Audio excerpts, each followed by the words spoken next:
Hey, it's Mary. Hello.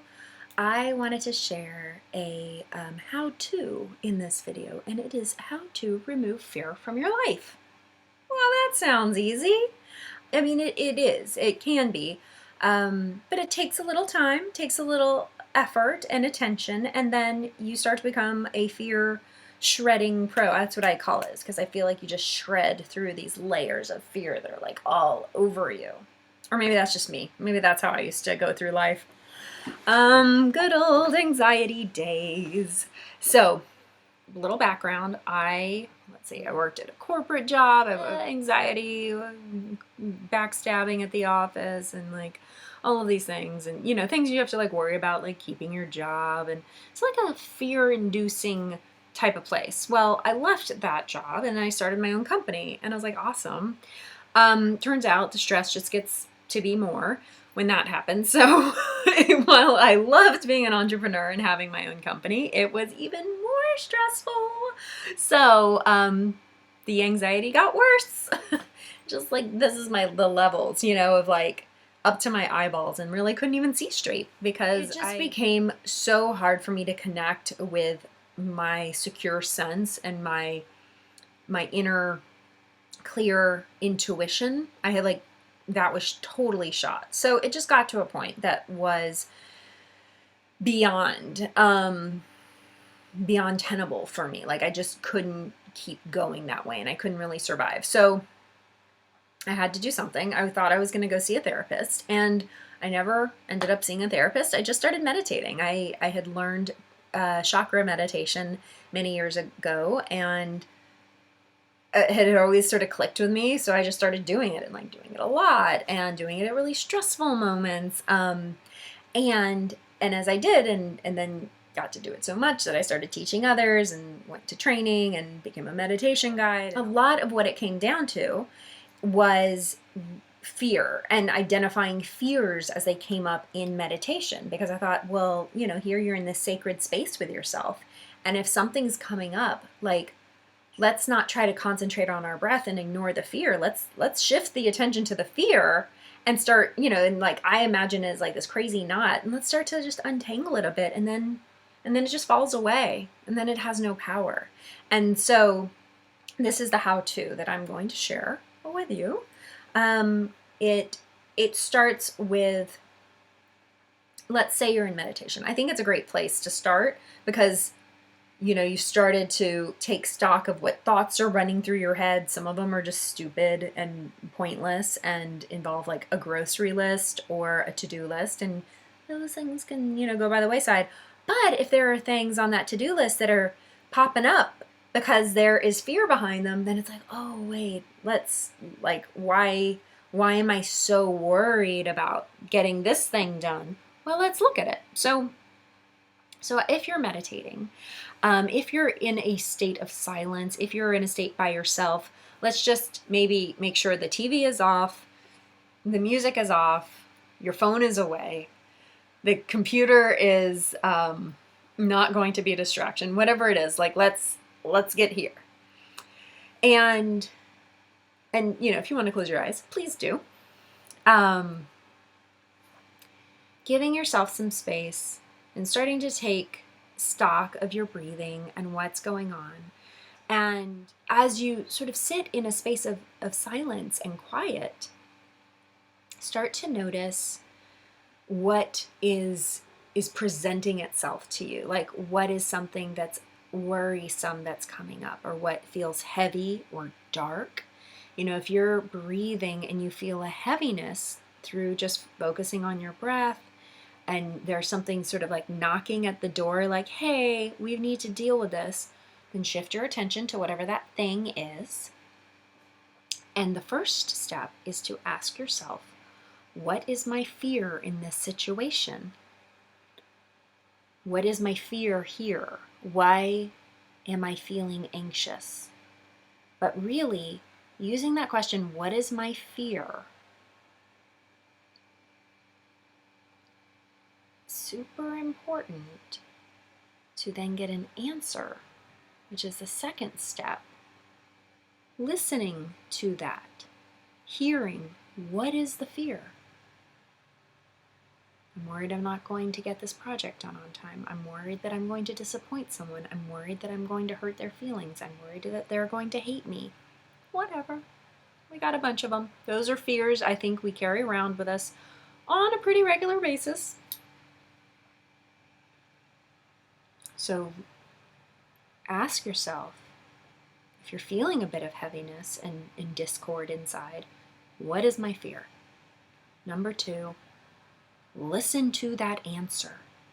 There is an answer inside, and it's pretty much begging to identify itself. Let it show you.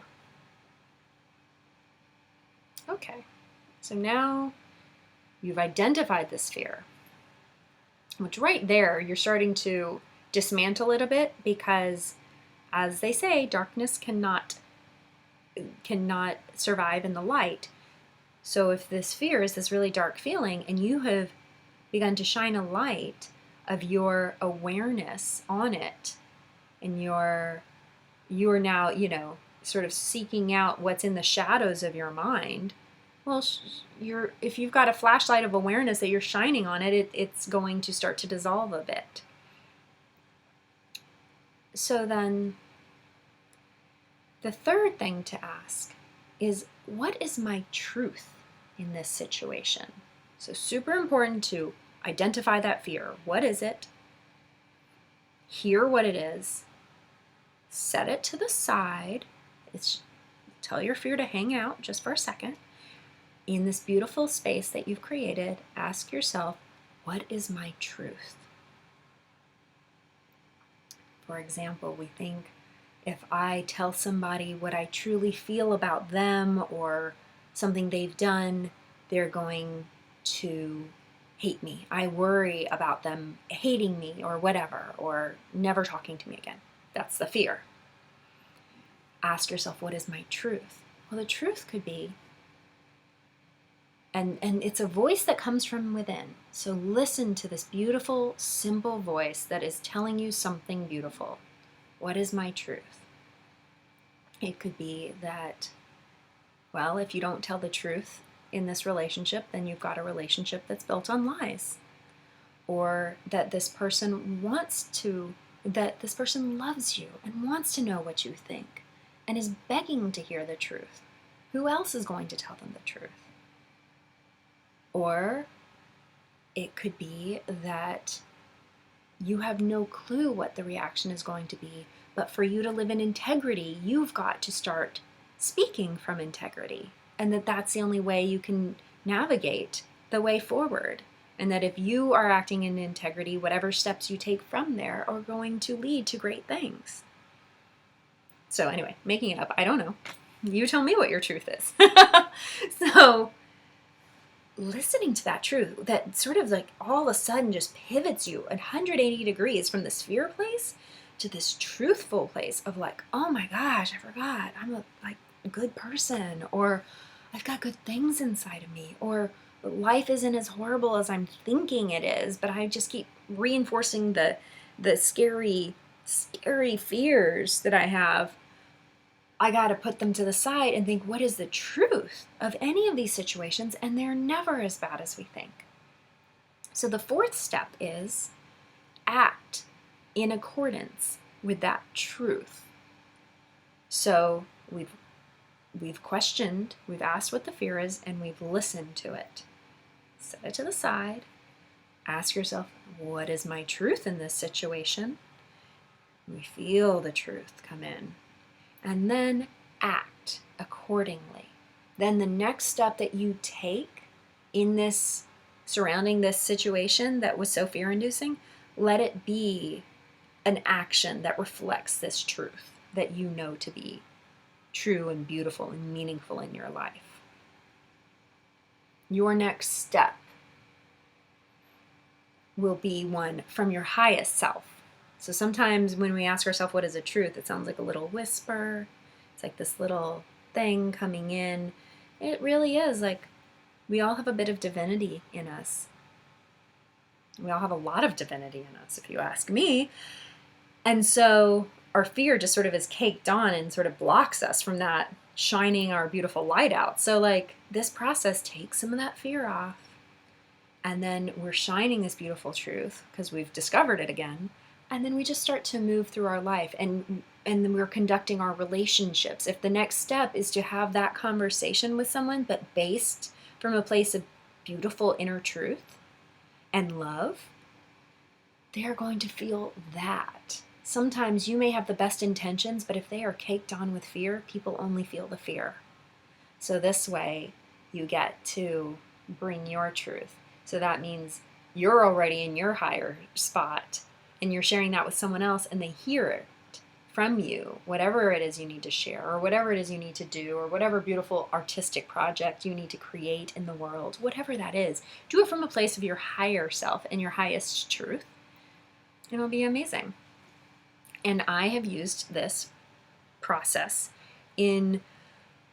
I started doing it like all the time, like multiple times a day. If it was how to write an email, how to have a difficult conversation with a loved one, how to, and sometimes I didn't even know what the fear was. I was just walking and I all of a sudden felt a heaviness, because if we're not tuned in and like listen to what's going on with our bodies and our souls, we're just taking fear, and we're just taking it on. If we're watching TV, well, there's a bunch of fear-inducing stuff because that's what makes drama. So we're just taking on that, or are listening to our friends and our family, just like spew their fears, and we take those on. So meditation in a very practical sense. This is not a meditation ad, but I don't know, it might become one. Meditation in a really practical sense is just a way for us to like unpeel the crap that gets built on in our modern society that we walk through our days with, and to peel that away so that we start to get to feel our beautiful inner truth and beauty so much more, and have that pulsing a little bit more vibrantly. So please, if anyone wants to do this, I encourage you to. All my friends and family are very familiar with it now, and they will turn to me if I'm like chewing on an issue and I'm like, I don't know how to deal with this. My mom loves to now say, like, what's your fear in this situation? Got me, zinger. And it's true, because sometimes I don't realize, like, oh, that's what I need to sit down and do right now. That's the answer. And then that's what I do. I do those 4 steps. And the next thing that I act on, I'm in such a better place than I was before, when I was just ruminating in the anxiety of it all. So I hope this is helpful to someone out there, many people out there. You let me know. Let me know if there's something else y'all do with a how to shred through fear, fearless in life. I would love to know, because I think that's the goal, right? To get the icky stuff off and like just start to sail through in a like much higher way. High five, guys. Talk to you later. Bye.